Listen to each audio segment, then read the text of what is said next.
He just loves to sit on the printer.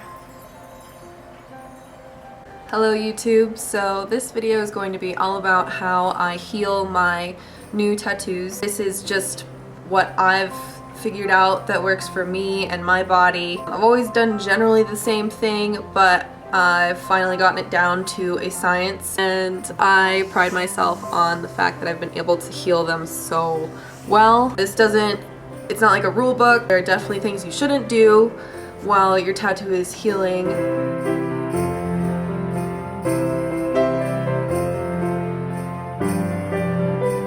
As always, you want to be going to an artist who really, it's happening right now. Stop licking your ass. It's gross, dude.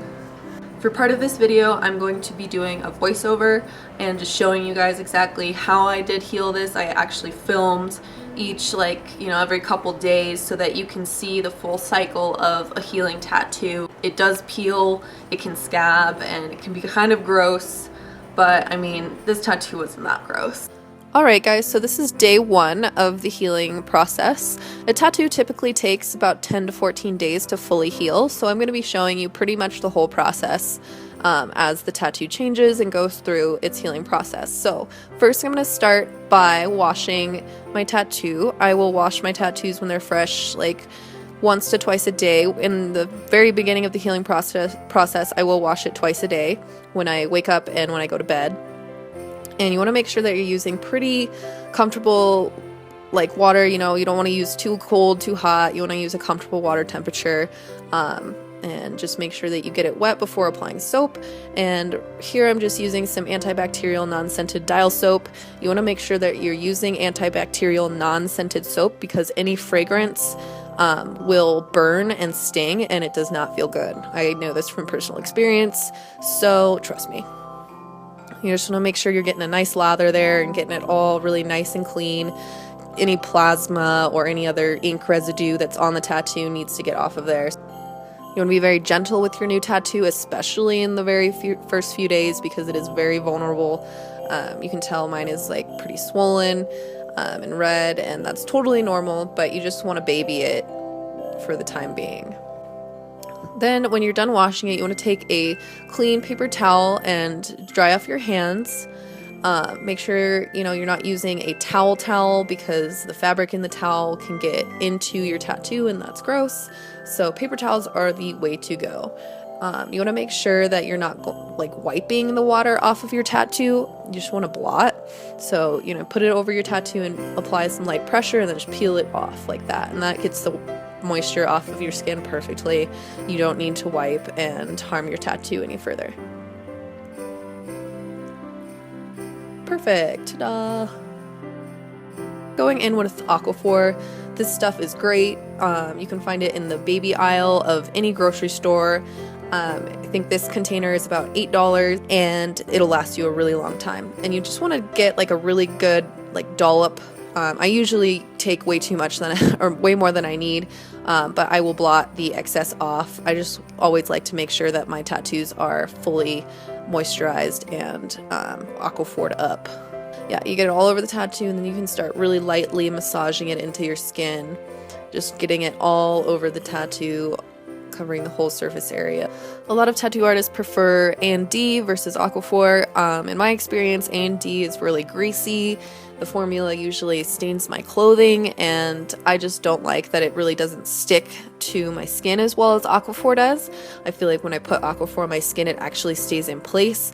So that is why I do not use A&D, nor do I really like just the way it heals my tattoos. I prefer Aquaphor. Taking another clean paper towel, never been used, you just want to blot the excess shine. You see all of that Aquaphor on there that doesn't need to be there.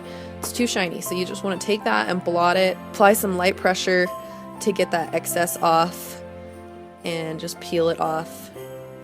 And you can see all that excess on the paper towel that does not need to be on your skin. If you put too much Aquaphor on your skin, it'll actually cause the ink to seep out. It pushes the ink out of the layers of your skin, so you want to make sure a light layer is applied. This is day 3 of the healing process. At this point, I stopped using Aquaphor. I really only use it for the first like couple days until it starts to show signs of peeling, which you can see in this at this phase in the tattoo. You can see it's at that point where it's kind of looking like it's a sunburn.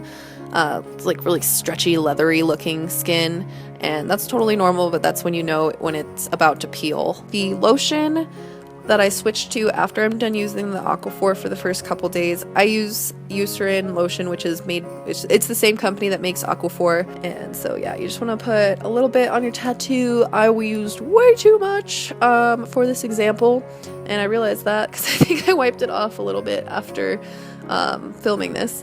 But yeah, you just want to massage the lotion into the healing tattoo, and this kind of helps it just keep moisturized while it's going through its process. Then this is day 4. You can tell it's definitely a lot more peely and gross looking.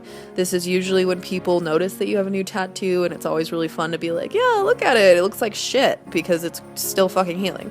And there's that one spot that's definitely scabby, and a little part on the shears that is going to scab. And then just continuing to rub that lotion in. And then this is day 7. This is a week after I got it. You can tell there's still quite a bit of skin that needs to fall off. You want to make sure that you never pick at your tattoos. You never need to peel that skin off, because that is going to make your tattoo fade a lot worse. It'll make lines disappear. It's just not a good idea. Like, why pay all this money just to pick your tattoo off? That makes no sense. So don't pick it off. And then as it gets further into the healing process, I can get a little bit rougher with it. When I massage the lotion in, I'll try to get as much of the skin off that I can. And this is day 10. We're pretty much healed at this point. You can tell there's a little scab right there in the shears. And there's really no other problems other than that. It's just like one little scab. And then this is the day 14. This is when it is completely healed and it looks great. And I'm really, really happy with this tattoo.